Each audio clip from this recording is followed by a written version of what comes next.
احمق لوگ کہیں گے کہ مسلمان جس قبلے پر پہلے سے چلے آتے تھے اب اس سے کیوں منہ پھیر بیٹھے؟ تم کہہ دو کہ مشرق اور مغرب سب اللہ ہی کا ہے، وہ جس کو چاہتا ہے سیدھے رستے پر چلاتا ہے، اور اسی طرح ہم نے تم کو امت معتدل بنایا ہے تاکہ تم لوگوں پر گواہ بنو اور پیغمبر آخر الزمان صلی اللہ علیہ وآلہ وسلم تم پر گواہ بنے۔ اور جس قبلے پر تم پہلے تھے اس کو ہم نے اس لیے مقرر کیا تھا کہ معلوم کریں کہ کون ہمارے پیغمبر کا تابع رہتا ہے اور کون الٹے پاؤں پھر جاتا ہے۔ اور یہ بات یعنی تحویل قبلہ لوگوں کو گراں معلوم ہوئی، مگر جن کو اللہ نے ہدایت بخشی ہے وہ اسے گراں نہیں سمجھتے، اور اللہ ایسا نہیں کہ تمہارے ایمان کو یوں ہی ضائع کر دے۔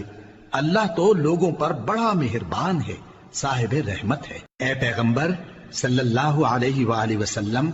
ہم تمہارا آسمان کی طرف منہ اٹھانا دیکھ رہے ہیں، سو ہم تم کو اسی قبلے کی طرف جس کو تم پسند کرتے ہو منہ کرنے کا حکم دیں گے۔ تو اپنا منہ مسجد حرام یعنی خانہ کعبہ کی طرف پھیر لو، اور تم لوگ جہاں ہوا کرو نماز پڑھنے کے وقت اسی مسجد کی طرف منہ کر لیا کرو۔ اور جن لوگوں کو کتاب دی گئی ہے وہ خوب جانتے ہیں کہ یہ نیا قبلہ ان کے پروردگار کی طرف سے حق ہے، اور جو کام یہ لوگ کرتے ہیں اللہ ان سے بے خبر نہیں۔ اور اگر تم ان اہل کتاب کے پاس تمام نشانیاں بھی لے کر آؤ تو بھی یہ تمہارے قبلے کی پیروی نہ کریں، اور تم بھی ان کے قبلے کی پیروی کرنے والے نہیں ہو، اور ان میں سے بھی بعض کے قبلے کے پیرو نہیں۔ اور اگر تم باوجود اس کے کہ تمہارے پاس علم یعنی اللہ کا حکم آ چکا ہے ان کی خواہشوں کے پیچھے چلو گے تو ظالموں میں ہو جاؤ گے۔ جن لوگوں کو ہم نے کتاب دی ہے وہ ان پیغمبر آخر الزمان صلی اللہ علیہ وآلہ وسلم کو اس طرح پہچانتے ہیں جس طرح اپنے بیٹوں کو پہچانا کرتے ہیں، مگر ایک فریق ان میں سے سچی بات کو جان بوجھ کر چھپا رہا ہے۔ اے پیغمبر صلی اللہ علیہ وآلہ وسلم، یہ نیا قبلہ تمہارے پروردگار کی طرف سے حق ہے، تو تم ہرگز شک کرنے والوں میں نہ ہونا، اور ہر ایک شخص کے لیے ایک سمت مقرر ہے جدھر وہ عبادت کے وقت منہ کیا کرتا ہے، تو تم نیکیوں میں سبقت حاصل کرو۔ تم جہاں ہوگے اللہ تم سب کو جمع کرے گا، بے شک اللہ ہر چیز پر قادر ہے۔ اور تم جہاں سے نکلو نماز میں اپنا منہ مسجد حرام کی طرف کر لیا کرو، بے شبہ یہ تمہارے پروردگار کی طرف سے حق ہے، اور تم لوگ جو کچھ کرتے ہو اللہ اس سے بے خبر نہیں۔ اور تم جہاں سے نکلو مسجد حرام کی طرف منہ کر کے نماز پڑھا کرو، اور مسلمانوں تم جہاں ہوا کرو اسی مسجد کی طرف رخ کیا کرو۔ یہ تاکید اس لیے کی گئی ہے کہ لوگ تم کو کسی طرح کا الزام نہ دے سکیں، مگر ان میں سے جو ظالم ہیں وہ الزام دیں تو دیں، سو ان سے مت ڈرنا اور مجھی سے ڈرتے رہنا، اور یہ بھی مقصود ہے کہ میں تم کو اپنی تمام نعمتیں بخشوں، اور یہ بھی کہ تم راہ راست پر چلو۔ جس طرح من جملہ اور نعمتوں کے ہم نے تمہیں میں سے ایک رسول بھیجے ہیں جو تم کو ہماری آیتیں پڑھ پڑھ کر سناتے اور تمہیں پاک بناتے، اور کتاب یعنی قرآن اور دانائی سکھاتے ہیں، اور ایسی باتیں بتاتے ہیں جو تم پہلے نہیں جانتے تھے، سو تم مجھے یاد کیا کرو، میں تمہیں یاد کیا کروں گا، اور میرا احسان مانتے رہنا اور میری ناشکری نہ کرنا۔ اے ایمان والو، صبر اور نماز سے مدد لیا کرو، بے شک اللہ صبر کرنے والوں کے ساتھ ہے۔ اور جو لوگ اللہ کی راہ میں مارے جائیں ان کی نسبت یہ نہ کہنا کہ وہ مرے ہوئے ہیں، وہ مردہ نہیں بلکہ زندہ ہیں، لیکن تم کو شعور نہیں۔ اور ہم کسی قدر خوف اور بھوک اور مال اور جانوں اور میووں کے نقصان سے تمہاری آزمائش کریں گے، اور صبر کرنے والوں کو بشارت سنا دو کہ ان لوگوں پر جب کوئی مصیبت واقع ہوتی ہے تو کہتے ہیں کہ ہم اللہ ہی کا مال ہیں اور اسی کی طرف لوٹ کر جانے والے ہیں۔ یہی لوگ ہیں جن پر ان کے پروردگار کی عنایتیں ہیں اور خصوصی رحمت بھی ہے، اور یہی سیدھے رستے پر ہیں۔ بے شک کوہ صفا اور مروہ اللہ کی نشانیوں میں سے ہیں، تو جو شخص خانہ کعبہ کا حج یا عمرہ کرے اس پر کچھ گناہ نہیں کہ دونوں کے درمیان چکر لگائے، بلکہ یہ ایک نیک کام ہے، اور جو کوئی نیک کام کرے تو اللہ قدردان ہے، دانا ہے۔ جو لوگ ہمارے حکموں اور ہدایتوں کو جو ہم نے نازل کی ہیں کسی غرض فاسد سے چھپاتے ہیں، باوجود کہ ہم نے ان کو لوگوں کے سمجھانے کے لیے اپنی کتاب میں کھول کھول کر بیان کر دیا ہے۔ ایسوں پر اللہ اور تمام لعنت کرنے والے لعنت کرتے ہیں۔ ہاں، جو توبہ کرتے ہیں اور اپنی حالت درست کر لیتے ہیں اور احکام الہی کو صاف صاف بیان کر دیتے ہیں تو میں ان کے قصور معاف کر دیتا ہوں، اور میں بڑا معاف کرنے والا، بڑا مہربان ہوں۔ جو لوگ کافر ہوئے اور کافر ہی مرے، ایسوں پر اللہ کی اور فرشتوں کی اور انسانوں کی سب کی لعنت، وہ ہمیشہ اسی لعنت میں گرفتار رہیں گے۔ ان سے نہ تو عذاب ہلکا ہی کیا جائے گا اور نہ انہیں کچھ مہلت ملے گی۔ اور لوگوں، تمہارا معبود ایک ہی معبود ہے، اس بڑے مہربان اور رحم والے کے سوا کوئی عبادت کے لائق نہیں۔ بے شک آسمانوں اور زمین کے پیدا کرنے میں اور رات اور دن کے ایک دوسرے کے پیچھے آنے جانے میں اور کشتیوں اور جہازوں میں جو سمندر میں لوگوں کے فائدے کے لیے رواں ہیں، اور میں جس کو اللہ آسمان سے برساتا اور اس سے زمین کو اس کے مردہ ہو جانے کے بعد زندہ یعنی خشک ہو جانے کے بعد سرسبز کر دیتا ہے، اور زمین پر ہر قسم کے جانور پھیلانے میں اور ہواؤں کے چلانے میں اور بادلوں میں جو آسمان اور زمین کے درمیان گھرے رہتے ہیں، عقل مندوں کے لیے اللہ کی قدرت کی نشانیاں ہیں۔ اور بعض لوگ ایسے ہیں جو غیر اللہ کو اللہ کا شریک بناتے اور ان سے اللہ کی سی محبت کرتے ہیں، لیکن جو ایمان والے ہیں وہ تو اللہ ہی کے سب سے زیادہ دوست دار ہیں۔ اور اے کاش ظالم لوگ جو بات عذاب کے وقت دیکھیں گے اب دیکھ لیتے کہ سب طرح کی طاقت اللہ ہی کو ہے، اور یہ کہ اللہ سخت عذاب کرنے والا ہے۔ اس دن کفر کے پیشوا اپنے پیروں سے بیزاری ظاہر کریں گے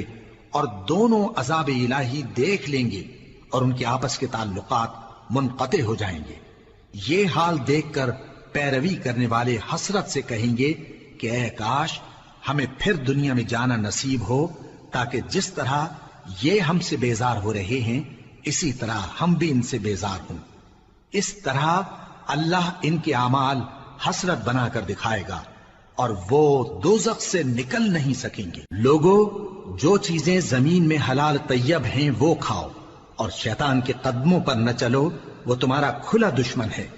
وہ تو تم کو برائی اور بے حیائی ہی کے کام کرنے کو کہتا ہے، اور یہ بھی کہ اللہ کی نسبت ایسی باتیں کہو جن کا تمہیں کچھ بھی علم نہیں۔ اور جب ان لوگوں سے کہا جاتا ہے کہ جو کتاب اللہ نے نازل فرمائی ہے اس کی پیروی کرو، تو کہتے ہیں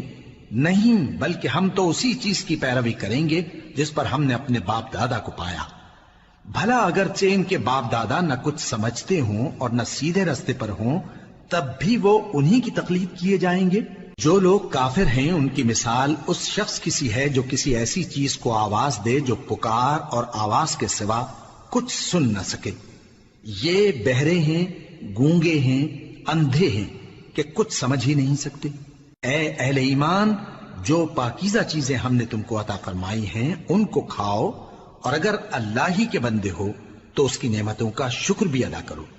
اس نے تو تم پر بس مرا ہوا جانور اور لہو اور سور کا گوشت اور جس چیز پر اللہ کے سوا کسی اور کا نام پکارا جائے حرام کر دیا ہے۔ ہاں، جو مجبور ہو جائے بشرطے کہ اللہ کی نافرمانی نہ کرے اور حد ضرورت سے باہر نہ نکل جائے، اس پر کچھ گناہ نہیں۔ بے شک اللہ بخشنے والا ہے، رحم کرنے والا ہے۔ جو لوگ اللہ کی کتاب سے ان آیتوں اور ہدایتوں کو جو اس نے نازل فرمائی ہیں چھپاتے اور ان کے بدلے تھوڑی سی قیمت یعنی دنیاوی منفعت حاصل کرتے ہیں، وہ اپنے پیٹوں میں محض آگ بھرتے ہیں۔ ایسے لوگوں سے اللہ قیامت کے دن نہ کلام کرے گا اور نہ ان کو گناہوں سے پاک کرے گا، اور ان کے لیے دکھ دینے والا عذاب ہے۔ یہ وہ لوگ ہیں جنہوں نے ہدایت چھوڑ کر گمراہی اور بخشش چھوڑ کر عذاب خرید لیا۔ یہ آتش جہنم کی کیسی برداشت کرنے والے ہیں۔ یہ اس لیے کہ اللہ نے کتاب سچائی کے ساتھ نازل فرمائی، اور جن لوگوں نے اس کتاب میں اختلاف کیا وہ ضد میں آ کر نیکی سے دور ہو گئے ہیں۔ نیکی یہی نہیں کہ تم مشرق و مغرب کو قبلہ سمجھ کر ان کی طرف منہ کر لو، بلکہ نیکی یہ ہے کہ لوگ اللہ پر اور روز آخر پر اور فرشتوں پر اور اللہ کی کتاب پر اور پیغمبروں پر ایمان لائیں، اور مال باوجود عزیز رکھنے کے رشتہ داروں اور یتیموں اور محتاجوں اور مسافروں اور مانگنے والوں کو دیں، اور گردنوں کے چھڑانے میں خرچ کریں، اور نماز پڑھیں اور زکات دیں، اور جب عہد کر لیں تو اس کو پورا کریں، اور سختی اور تکلیف میں اور جنگ کے وقت ثابت قدم رہیں۔ یہی لوگ ہیں جو ایمان میں سچے ہیں، اور یہی ہیں جو اللہ سے ڈرنے والے ہیں۔ مومنوں، تم کو مقتولوں کے بارے میں قصاص یعنی خون کے بدلے خون کا حکم دیا جاتا ہے، اس طرح پر کہ آزاد کے بدلے آزاد مارا جائے، اور غلام کے بدلے غلام، اور عورت کے بدلے عورت۔ اور اگر قاتل کو اس کے مقتول بھائی کے قصاص میں سے کچھ معاف کر دیا جائے تو وارث مقتول کو پسندیدہ طریق سے قرارداد کی پیروی یعنی مطالبہ خون بہا کرنا اور قاتل کو خوشخوئی کے ساتھ ادا کرنا چاہیے۔ یہ تمہارے پروردگار کی طرف سے تمہارے لیے آسانی اور مہربانی ہے۔ اب جو اس کے بعد زیادتی کرے اس کے لیے دکھ کا عذاب ہے۔ اور اے اہل عقل، حکم قصاص میں تمہاری زندگانی ہے کہ تم قتل و خونریزی سے بچو۔ تم پر فرض کیا جاتا ہے کہ جب تم میں سے کسی کو موت کا وقت آ جائے تو اگر وہ کچھ مال چھوڑ جانے والا ہو تو ماں باپ اور رشتہ داروں کے لیے دستور کے مطابق وصیت کر جائے۔ اللہ سے ڈرنے والوں پر یہ ایک حق ہے۔ پھر جو شخص وصیت کو سننے کے بعد اس کو بدل ڈالے تو اس کے بدلنے کا گناہ انہی لوگوں پر ہے جو اس کو بدلیں، اور بے شک اللہ سنتا جانتا ہے۔ اب اگر کسی کو وصیت کرنے والے کی طرف سے کسی وارث کی طرفداری یا حق تلفی کا اندیشہ ہو تو اگر وہ وصیت کو بدل کر وارثوں میں صلح کرا دے تو اس پر کچھ گناہ نہیں، بے شک اللہ بخشنے والا ہے، رحم والا ہے۔ مومنوں، تم پر روزے فرض کیے گئے ہیں جس طرح تم سے پہلے لوگوں پر فرض کیے گئے تھے تاکہ تم پرہیزگار بنو۔ روزوں کے دن گنتی کے چند روز ہیں، تو جو شخص تم میں سے بیمار ہو یا سفر میں ہو تو دوسرے دنوں میں روزوں کا شمار پورا کر لے۔ اور جو لوگ روزہ رکھنے کی طاقت رکھیں لیکن رکھیں نہیں، وہ روزے کے بدلے محتاج کو کھانا کھلا دیں۔ اور جو کوئی اپنی مرضی سے زیادہ نیکی کرے تو اس کے حق میں زیادہ اچھا ہے، اور اگر سمجھو تو روزہ رکھنا ہی تمہارے حق میں بہتر ہے۔ روزوں کا مہینہ رمضان کا مہینہ ہے جس میں قرآن اول نازل ہوا جو لوگوں کا رہنما ہے اور جس میں ہدایت کی کھلی نشانیاں ہیں اور جو حق و باطل کو الگ الگ کرنے والا ہے۔ تو جو کوئی تم میں سے اس مہینے میں موجود ہو چاہیے کہ پورے مہینے کے روزے رکھے، اور جو بیمار ہو یا سفر میں ہو تو دوسرے دنوں میں روزے رکھ کر ان کا شمار پورا کر لے۔ اللہ تمہارے حق میں آسانی چاہتا ہے اور سختی نہیں چاہتا، اور یہ آسانی کا حکم اس لیے دیا گیا ہے کہ تم روزوں کا شمار پورا کر لو، اور اس احسان کے بدلے کہ اللہ نے تم کو ہدایت بخشی ہے تم اس کو بزرگی سے یاد کرو اور اس کا شکر کرو۔ اور اے پیغمبر، جب تم سے میرے بندے میرے بارے میں دریافت کریں تو انہیں معلوم ہو کہ میں تو تمہارے پاس ہی ہوں۔ جب کوئی پکارنے والا مجھے پکارتا ہے تو میں اس کی دعا قبول کرتا ہوں، تو ان کو چاہیے کہ میرے حکموں کو مانیں اور مجھ پر ایمان رکھیں تاکہ نیک رستہ پائیں۔ روزوں کی راتوں میں تمہارے لیے اپنی عورتوں کے پاس جانا جائز کر دیا گیا ہے، وہ تمہاری پوشاک ہیں اور تم ان کی پوشاک ہو۔ اللہ کو معلوم ہے کہ تم ان کے پاس جانے سے اپنے حق میں خیانت کرتے تھے، سو اس نے تم پر مہربانی کی اور تمہاری حرکات سے درگزر فرمائی، تو اب تم کو اختیار ہے کہ ان سے مباشرت کرو۔ اور اللہ نے جو چیز تمہارے لیے لکھ رکھی ہے یعنی اولاد، اس کو اللہ سے طلب کرو اور کھاؤ اور پیو یہاں تک کہ صبح کی سفید دھاری رات کی سیاہ دھاری سے الگ نظر آنے لگے، پھر روزہ رکھ کر رات تک پورا کرو۔ اور جب تم مسجدوں میں اعتکاف بیٹھتے ہو تو ان سے مباشرت نہ کرو، یہ اللہ کی حدیں ہیں، ان کے پاس نہ جانا۔ اسی طرح اللہ اپنی آیتیں لوگوں کے سمجھانے کے لیے کھول کھول کر بیان فرماتا ہے تاکہ وہ پرہیزگار بنے۔ اور آپس میں ایک دوسرے کا مال ناحق نہ کھاؤ اور نہ اس کو رشوتاً حاکموں کے پاس پہنچاؤ تاکہ لوگوں کے مال کا کچھ حصہ ناجائز طور پر کھا جاؤ، اور اسے تم جانتے بھی ہو۔ اے پیغمبر، لوگ تم سے نئے چاند کے بارے میں دریافت کرتے ہیں کہ گھٹتا بڑھتا کیوں ہے۔ کہہ دو کہ وہ لوگوں کے کاموں کی میعادیں اور حج کے وقت معلوم ہونے کا ذریعہ ہے، اور نیکی اس بات میں نہیں کہ احرام کی حالت میں گھروں میں ان کے پچھواڑے کی طرف سے آؤ، بلکہ نیکوکار وہ ہے جو پرہیزگار ہو، اور گھروں میں ان کے دروازوں سے آیا کرو اور اللہ سے ڈرتے رہو تاکہ کامیاب ہو جاؤ۔ اور جو لوگ تم سے لڑتے ہیں تم بھی اللہ کی راہ میں ان سے لڑو، مگر زیادتی نہ کرنا، کہ اللہ زیادتی کرنے والوں کو دوست نہیں رکھتا، اور ان کو جہاں پاؤ قتل کر دو، اور جہاں سے انہوں نے تم کو نکالا ہے یعنی مکے سے، وہاں سے تم بھی ان کو نکال دو۔ اور دین سے گمراہ کرنے کا فساد قتل و خونریزی سے کہیں بڑھ کر ہے، اور جب تک وہ تم سے مسجد حرام یعنی خانہ کعبہ کے پاس نہ لڑیں، تم بھی وہاں ان سے نہ لڑنا۔ ہاں اگر وہ تم سے لڑیں تو تم ان کو قتل کر ڈالو، کافروں کی یہی سزا ہے۔ پھر اگر وہ باز آ جائیں تو اللہ بخشنے والا ہے، رحم کرنے والا ہے۔ اور ان سے اس وقت تک لڑتے رہنا کہ فساد نابود ہو جائے اور ملک میں اللہ ہی کا دین غالب ہو جائے۔ پھر اگر وہ فساد سے باز آ جائیں تو ظالموں کے سوا کسی پر زیادتی نہیں کرنی چاہیے۔ ادب کا مہینہ ادب کے مہینے کے مقابل ہے، اور ادب کی چیزیں ایک دوسرے کا بدلہ ہیں۔ پس اگر کوئی تم پر زیادتی کرے تو جیسی زیادتی وہ تم پر کرے ویسی ہی تم اس پر کرو، اور اللہ سے ڈرتے رہو اور جان رکھو کہ اللہ ڈرنے والوں کے ساتھ ہے۔ اور اللہ کی راہ میں مال خرچ کرو اور اپنے آپ کو ہلاکت میں نہ ڈالو، اور نیکی کرو، بے شک اللہ نیکی کرنے والوں کو دوست رکھتا ہے۔ اور اللہ کی خوشنودی کے لیے حج اور عمرے کو پورا کرو، اور اگر راستے میں روک لیے جاؤ تو جیسی قربانی میسر ہو کر دو، اور جب تک قربانی اپنے مقام پر نہ پہنچ جائے سر نہ منڈاؤ۔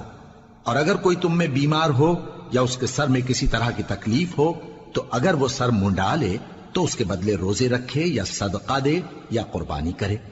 پھر جب تکلیف دور ہو کر تم مطمئن ہو جاؤ تو جو تم میں حج کے وقت تک عمرے سے فائدہ اٹھانا چاہے وہ جیسی قربانی میسر ہو کرے، اور جس کو قربانی نہ ملے وہ 3 روزے ایام حج میں رکھے اور 7 جب واپس ہو، یہ پورے 10 ہوئے۔ یہ حکم اس شخص کے لیے ہے جس کے اہل و عیال مکے میں نہ رہتے ہوں۔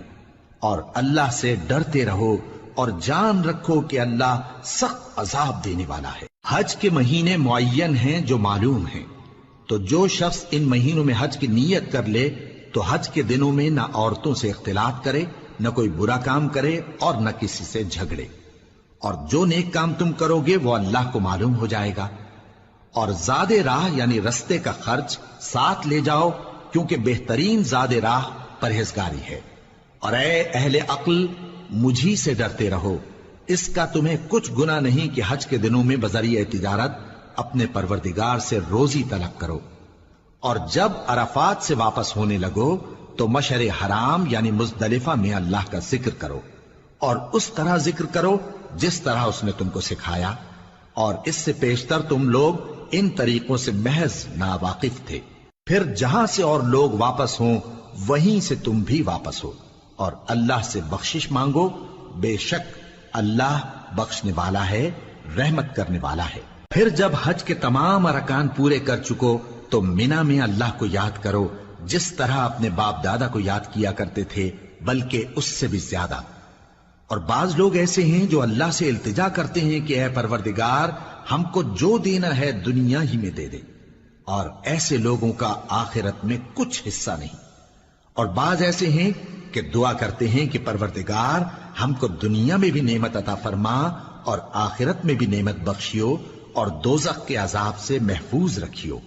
یہی لوگ ہیں جن کے لیے ان کے کاموں کا حصہ یعنی اجر نیک تیار ہے، اور اللہ جلد حساب لینے والا ہے۔ اور قیام منا کے دنوں میں جو گنتی کے دن ہیں اللہ کو یاد کرو۔ اگر کوئی جلدی کرے اور 2 ہی دن میں چل دے تو اس پر بھی کچھ گناہ نہیں، اور جو بات تک ٹھہرا رہے اس پر بھی کچھ گناہ نہیں۔ یہ باتیں اس شخص کے لیے ہیں جو اللہ سے ڈرے، اور تم لوگ اللہ سے ڈرتے رہو اور جان رکھو کہ تم سب اس کے پاس جمع کیے جاؤ گے۔ اور کوئی شخص تو ایسا ہے جس کی گفتگو دنیا کی زندگی میں تم کو دلکش معلوم ہوتی ہے، اور وہ اپنے معافی ضمیر پر یعنی اس بات پر جو اس کے دل میں ہے اللہ کو گواہ بناتا ہے، حالانکہ وہ سخت جھگڑالو ہے۔ اور جب پیٹ پھیر کر چلا جاتا ہے تو زمین میں دوڑتا پھرتا ہے تاکہ اس میں فتنہ انگیزی کرے اور کھیتی کو برباد اور انسانوں اور حیوانوں کی نسل کو نابود کر دے، اور اللہ فتنہ انگیزی کو پسند نہیں کرتا۔ اور جب اس سے کہا جاتا ہے کہ اللہ سے خوف کر تو غرور اس کو گناہ میں پھنسا دیتا ہے، سو اس کو جہنم کافی ہے اور وہ بہت برا ٹھکانہ ہے۔ اور کوئی شخص ایسا ہے کہ اللہ کی خوشنودی حاصل کرنے کے لیے اپنی جان بیچ ڈالتا ہے، اور اللہ بندوں پر بہت مہربان ہے۔ مومنو، اسلام میں پورے پورے داخل ہو جاؤ اور شیطان کے پیچھے نہ چلو، وہ تو تمہارا کھلا دشمن ہے۔ پھر اگر تم احکام روشن پہنچ جانے کے بعد لڑکھڑا جاؤ تو جان رکھو کہ اللہ غالب ہے، حکمت والا ہے۔ کیا یہ لوگ اسی بات کے منتظر ہیں کہ ان پر اللہ کا عذاب بادل کے سائبانوں میں نازل ہو اور فرشتے بھی اتر آئیں اور کام تمام کر دیا جائے؟ اور سب کاموں کا رجوع اللہ ہی کی طرف ہے۔ اے پیغمبر، بنی اسرائیل سے پوچھو کہ ہم نے ان کو کتنی کھلی نشانیاں دیں، اور جو شخص اللہ کی نعمت کو اپنے پاس آنے کے بعد بدل دے تو اللہ سخت عذاب کرنے والا ہے۔ اور جو کافر ہیں ان کے لیے دنیا کی زندگی خوشنما کر دی گئی ہے، اور وہ مومنوں سے تمسخر کرتی ہیں، لیکن جو پرہیزگار ہیں وہ قیامت کے دن ان سے اوپر ہوں گے۔ اور اللہ جس کو چاہتا ہے بے حساب رزق دیتا ہے۔ پہلے تو سب لوگوں کا ایک ہی مذہب تھا، لیکن وہ آپس میں اختلاف کرنے لگے تو اللہ نے ان کی طرف بشارت دینے والے اور ڈر سنانے والے پیغمبر بھیجے، اور ان پر سچائی کے ساتھ کتابیں نازل کی تاکہ جن امور میں لوگ اختلاف کرتے تھے ان کا ان میں فیصلہ کر دے۔ اور اس میں اختلاف بھی انہی لوگوں نے کیا جن کو کتاب دی گئی تھی، باوجود کہ ان کے پاس کھلے ہوئے احکام آ چکے تھے، اور یہ اختلاف انہوں نے صرف آپس کی ضد سے کیا۔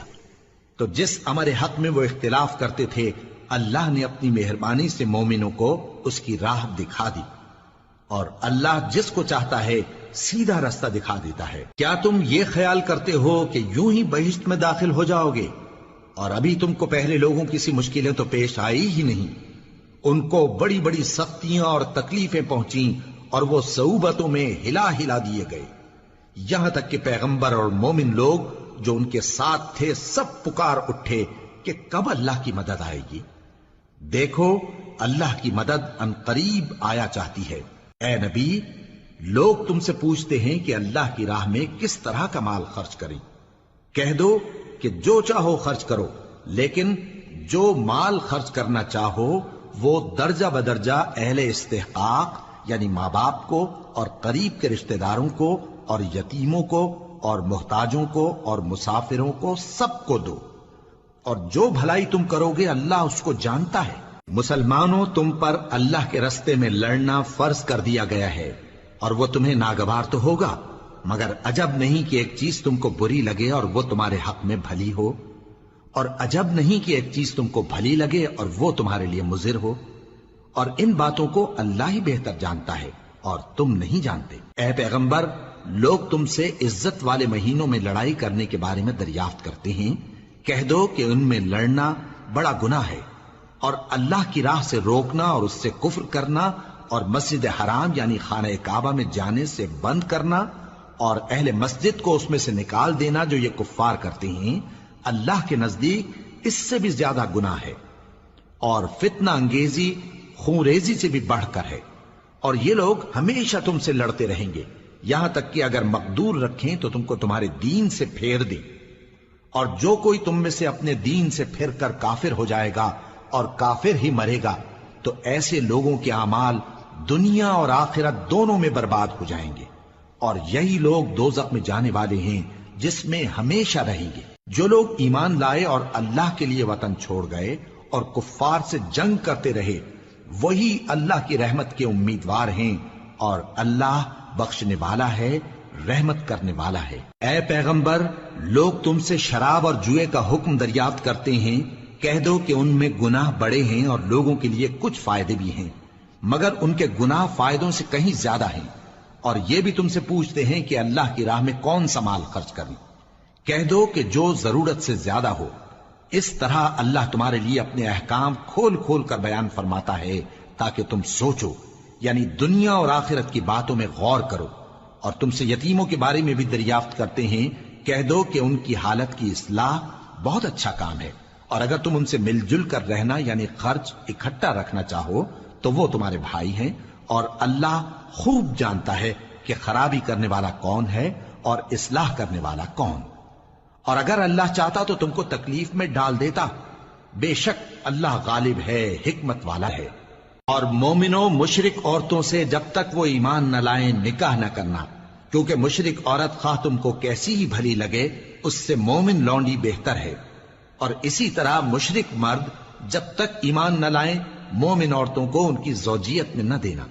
کیونکہ مشرک مرد سے خواہ وہ تم کو کیسا ہی بھلا لگے مومن غلام بہتر ہے۔ یہ مشرک لوگوں کو دوزخ کی طرف بلاتی ہیں، اور اللہ اپنی مہربانی سے بہشت اور بخشش کی طرف بلاتا ہے، اور اپنے حکم لوگوں سے کھول کھول کر بیان کرتا ہے تاکہ نصیحت حاصل کریں۔ اور تم سے حیض کے بارے میں دریافت کرتے ہیں، کہہ دو وہ تو نجاست ہے، سو ایام حیض میں عورتوں سے کنارہ کش رہو، اور جب تک وہ پاک نہ ہو جائیں ان سے مقاربت نہ کرو۔ ہاں جب وہ پاک ہو جائیں تو جس طریق سے اللہ نے تمہیں ارشاد فرمایا ہے ان کے پاس جاؤ، کچھ شک نہیں کہ اللہ توبہ کرنے والوں اور پاک صاف رہنے والوں کو دوست رکھتا ہے۔ تمہاری عورتیں تمہاری کھیتی ہیں، تو اپنی کھیتی میں جس طرح چاہو جاؤ، اور اپنے لیے نیک عمل آگے بھیجو، اور اللہ سے ڈرتے رہو، اور جان رکھو کہ ایک دن تمہیں اس کے روبرو حاضر ہونا ہے۔ اور اے پیغمبر ایمان والوں کو بشارت سنا دو،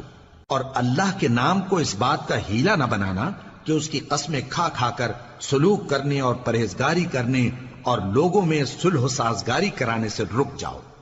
اور اللہ سب کچھ سنتا ہے جانتا ہے۔ اللہ تمہاری لغو قسموں پر تم سے مواخذہ نہیں کرے گا، لیکن جو قسمیں تم قصد دلی سے کھاؤ گے ان پر مواخذہ کرے گا، اور اللہ بخشنے والا ہے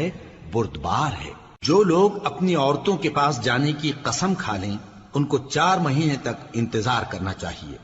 اگر اس عرصے میں قسم سے رجوع کر لیں تو اللہ بخشنے والا ہے، مہربان ہے، اور اگر طلاق کا ارادہ کر لیں تو بھی اللہ سنتا ہے جانتا ہے۔ اور طلاق والی عورتیں 3 حیض تک اپنے تئیں روکے رہیں،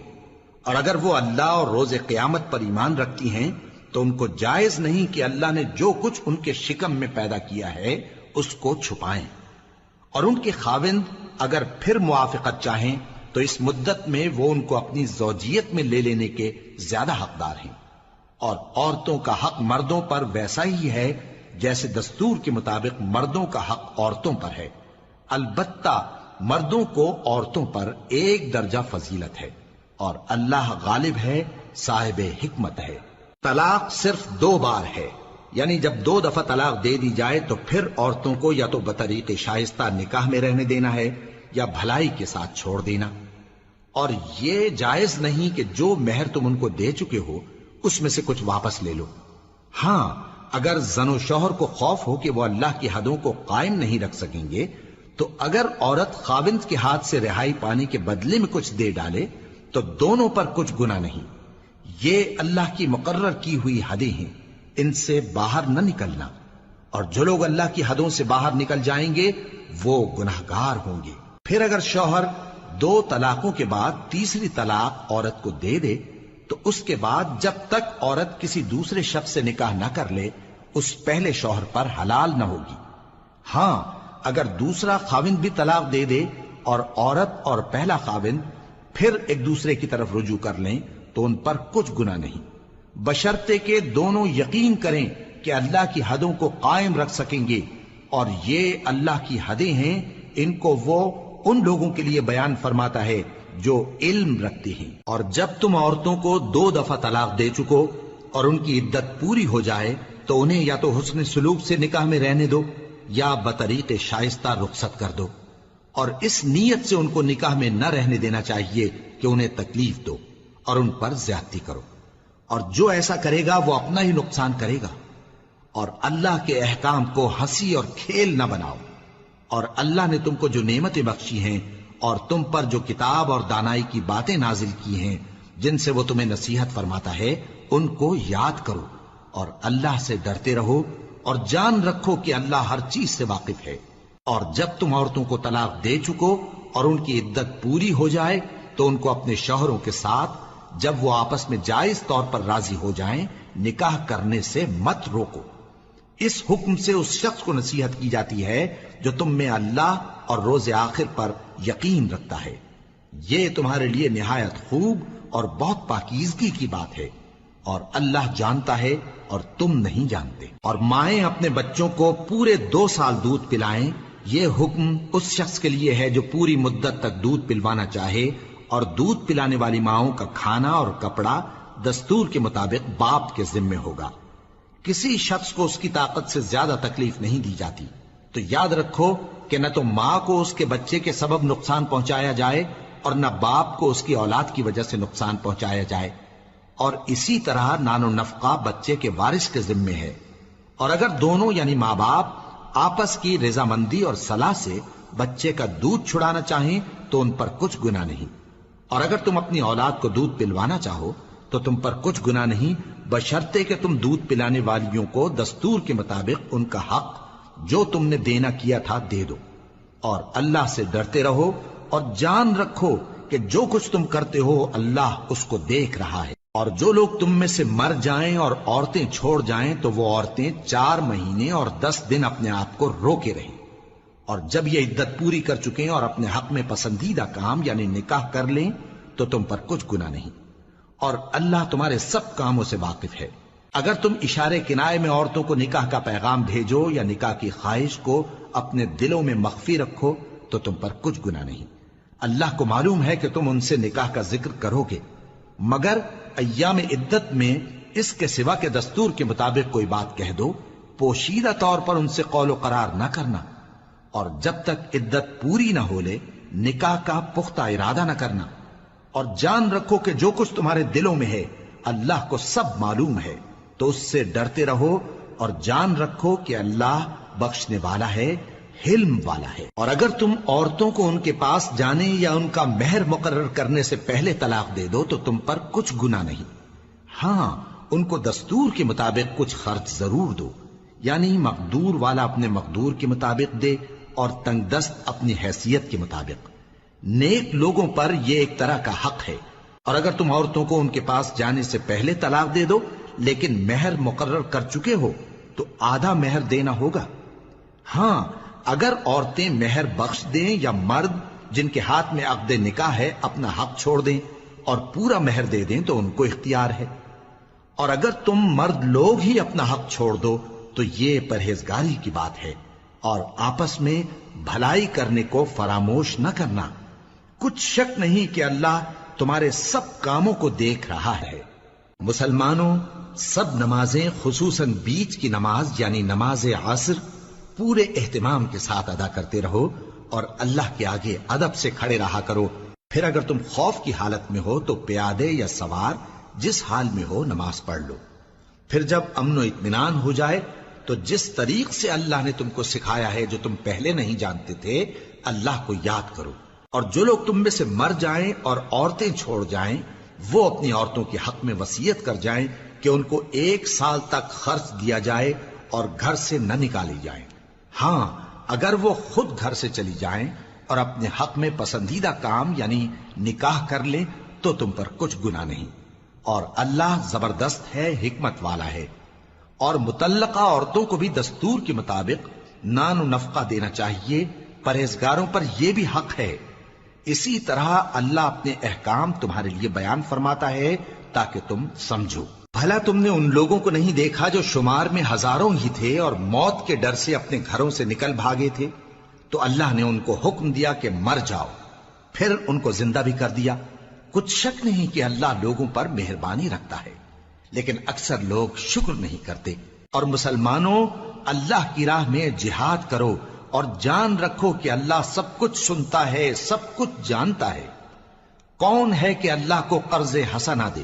کہ وہ اس کے بدلے اس کو کئی گنا زیادہ دے گا، اور اللہ ہی روزی کو تنگ کرتا اور وہی اسے کشادہ کرتا ہے، اور تم اسی کی طرف لوٹ کر جاؤ گے۔ بھلا تم نے بنی اسرائیل کی ایک جماعت کو نہیں دیکھا جس نے موسیٰ کے بعد اپنے پیغمبر سے کہا کہ آپ ہمارے لیے ایک بادشاہ مقرر کر دیں تاکہ ہم اللہ کی راہ میں جہاد کریں؟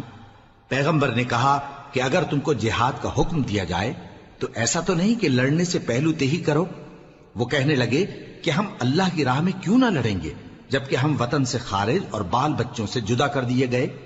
پھر جب ان کو جہاد کا حکم دیا گیا تو چند اشخاص کے سوا سب پھر گئے، اور اللہ ظالموں سے خوب واقف ہے۔ اور پیغمبر نے ان سے یہ بھی کہا کہ اللہ نے تم پر طالوت کو بادشاہ مقرر فرمایا ہے، وہ بولے کہ اسے ہم پر بادشاہی کا حق کیوں کر ہو سکتا ہے؟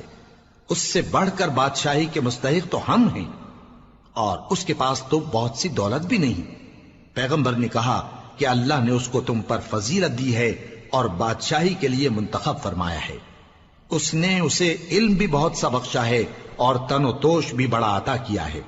اور اللہ کو اختیار ہے جسے چاہے بادشاہی بخشے، وہ بڑا کشائش والا ہے، دانا ہے۔ اور پیغمبر نے ان سے کہا کہ ان کی یعنی طالوت کی بادشاہی کی نشانی یہ ہے کہ تمہارے پاس وہ صندوق آئے گا جس کو فرشتے اٹھائے ہوئے ہوں گے، اس میں تمہارے پروردگار کی طرف سے تسلی بخشنے والی چیز ہوگی اور کچھ اور چیزیں بھی ہوں گی جو موسیٰ اور ہارون چھوڑ گئے تھے۔ اگر تم ایمان رکھتے ہو تو یہ تمہارے لیے ایک بڑی نشانی ہے۔ غرض جب طالوت فوجیں لے کر روانہ ہوا تو اس نے ان سے کہا کہ اللہ ایک نہر سے تمہاری آزمائش کرنے والا ہے، جو شخص اس میں سے پانی پی لے گا اس کی نسبت تصور کیا جائے گا کہ وہ میرا نہیں، اور جو نہ پیے گا وہ سمجھا جائے گا کہ میرا ہے۔ ہاں اگر کوئی ہاتھ سے چلو بھر پانی لے لے تو خیر۔ جب وہ لوگ نہر پر پہنچے تو چند آدمیوں کے سوا سب نے پانی پی لیا۔ پھر جب طالوت اور مومن لوگ جو اس کے ساتھ تھے نہر کے پار ہو گئے تو کہنے لگے کہ آج ہم میں جالوت اور اس کے لشکر سے مقابلہ کرنے کی طاقت نہیں۔ جو لوگ یقین رکھتے تھے کہ ان کو اللہ کے روبرو حاضر ہونا ہے، وہ کہنے لگے کہ بسا اوقات تھوڑی سی جماعت نے اللہ کے حکم سے بڑی جماعت پر فتح حاصل کی ہے، اور اللہ ثابت قدم رہنے والوں کے ساتھ ہے۔ اور جب وہ لوگ جالوت اور اس کے لشکر کے مقابل میں آئے تو اللہ سے دعا کی کہ اے پروردگار، ہم پر صبر کے دہانے کھول دے اور ہمیں لڑائی میں ثابت قدم رکھ اور لشکر کفار پر فتح یاب کر۔ تو طالوت کی فوج نے اللہ کے حکم سے ان کو شکست دے دی، اور داؤد نے جالوت کو قتل کر ڈالا، اور اللہ نے ان کو بادشاہی اور دانائی بخشی اور جو کچھ چاہا سکھایا۔ اور اگر اللہ لوگوں کو ایک دوسرے پر چڑھائی اور حملہ کرنے سے نہ ہٹاتا رہتا تو کرۂ ارض تباہ ہو جاتا، لیکن اللہ اہل عالم پر بڑا مہربان ہے۔ یہ اللہ کی آیتیں ہیں جو ہم تم کو سچائی کے ساتھ پڑھ کر سناتے ہیں، اور اے محمد صلی اللہ علیہ وآلہ وسلم، تم بلا شبہ پیغمبروں میں